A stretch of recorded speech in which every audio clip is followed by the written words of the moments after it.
Hello guys, welcome back to the channel. As you can see, today we're taking a look at another new release from Melbourne Watch Company based out of Melbourne, Australia, which is pretty cool. One of the only actually, made in Australia brands.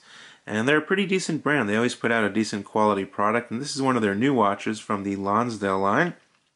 And they have a few different variations. I will drop a link in the description below so you can read more about their company and this watch. Now the watch is quite simple, but it has some nice details. It has a very nice dial, very clean, symmetric dial, which I really do like. And let's start off with going over some basic specifications. Now the Lonsdale itself, it does come with a strap option or a bracelet option. I obviously opted for the bracelet option. I'm more of a bracelet guy, and that is quite true. It's a solid 316L stainless steel case, as you can see here, highly polished on the flanks, and it is brushed on the tops as well as the bracelet.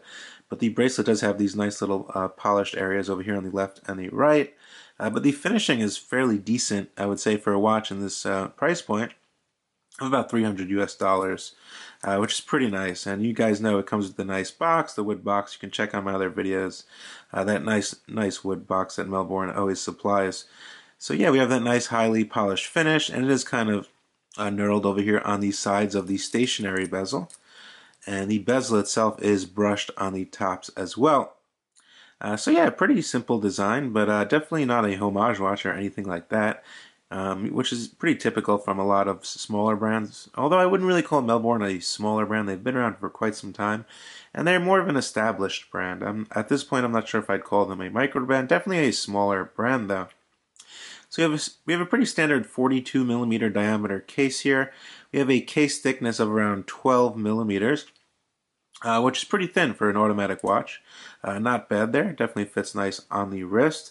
We have a lug to lug distance of 49mm, which is also very nice for a 42mm case. I think any bigger would have been too big. Now, inside of this watch is the Seiko caliber NH35, which most of you guys are very familiar with. Hacking, hand winding, all the goodies, quick set date. Located at 3 with a nice matching white date window, which I thought was pretty nice. And let's get in a little closer to the dial. And yeah, I think we're close enough, right guys? So here's the Lonsdale, which is signed above the 6 o'clock position. A nice orange Melbourne sweeping seconds hand with the M counterbalance. I thought that was a nice detail. We have applied loomed markers, loomed hands. And the Melbourne logo is printed also below the 12 o'clock position. So we get a double marker at 12, single markers, a bigger marker at the 9, and then we have our date over at the 3 o'clock position, which kind of helps because we have the date and the smaller marker than the bigger marker.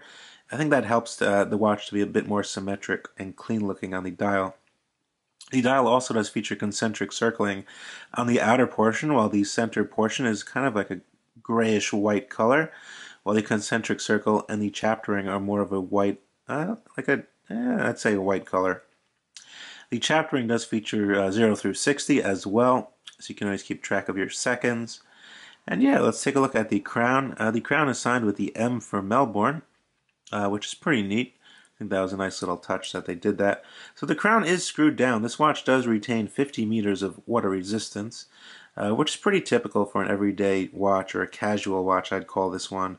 Something you can wear, pretty casually, or you can wear it with a suit if you want to dress it up a little bit. I think it would look just fine. Definitely a very versatile piece we have here.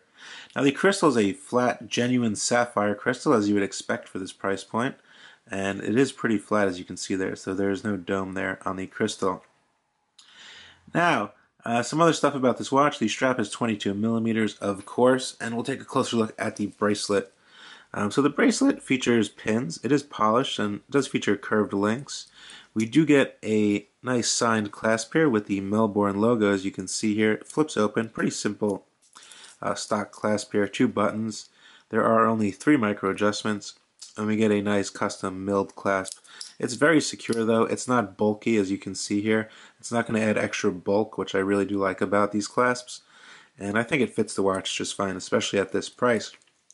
Now heading to the case back, usually we get those nice, kind of drawings and stuff that Melbourne puts from different monuments in Australia. This time we actually have an exhibition case back, which is something new with a custom Melbourne rotor. Screwed down case back, stainless steel, 5 ATMs water resistant, automatic movement, 2020- if that says, -5162, which is the model number, I believe.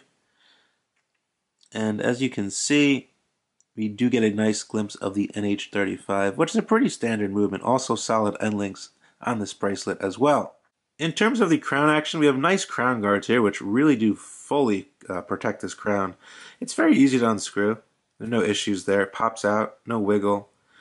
First position is self-winding on the NH35, and then we get our quickset date, which functions just fine. And then our final position is our hacking position. These hands also are very legible, and they do match the markers. You can see there? They definitely match the design of the markers, so that's nice that they did that. Screw it back in, and you're all good to go. So now, this watch does have lume on all the markers and the hands. It's not a dive watch, so I'm not expecting the world here, but let's see what the lume is all about. So here's a nice lume shot for you guys. As you can see, the lume is pretty decent. It seems to be some type of superluminova, probably C3 since it's glowing green, and it's pretty potent on the hands. I'd say it's a bit brighter on the hands than the actual markers, but for this type of watch, I think it's definitely pretty good lume. Now, if you had a 6.5-inch wrist like me, this is how the watch would fit you. As you can see, looking down on it, it fits just about across my wrist. My wrist is 6.5 inches. And yeah, the bracelet itself is actually pretty comfortable. Very solid brushed links here. And you get a nice glimpse of that nice bezel. But definitely, you know, conforms to the wrist. As you can see here, it's definitely nicely curved downwards here on the lugs, which I do appreciate. And all in all, it's a nice casual look, you know. It's not something that's really going to grab much attention, but definitely a very useful everyday watch there. So there you have it. This is the new Lonsdale from Melbourne Watch Company, their new release for 2020. And they're always coming out with some new releases every couple of months, so definitely keep an eye on them. They're definitely a company to keep an eye on. They produce some very decent quality watches for decent prices. All in all, at this price point, I think, you know, they made a pretty decent watch. I think it's definitely a watch that you can add to your collection that won't break the bank, and you're getting some nice specifications, a nice sized watch for today's modern times, and a very nice looking casual watch that you can wear every day. I didn't find any quality control issues or anything like that on this model itself, so it seems to be all good from my end. The watch is running pretty accurate, about +6 seconds a day with the NH35, so no issues there.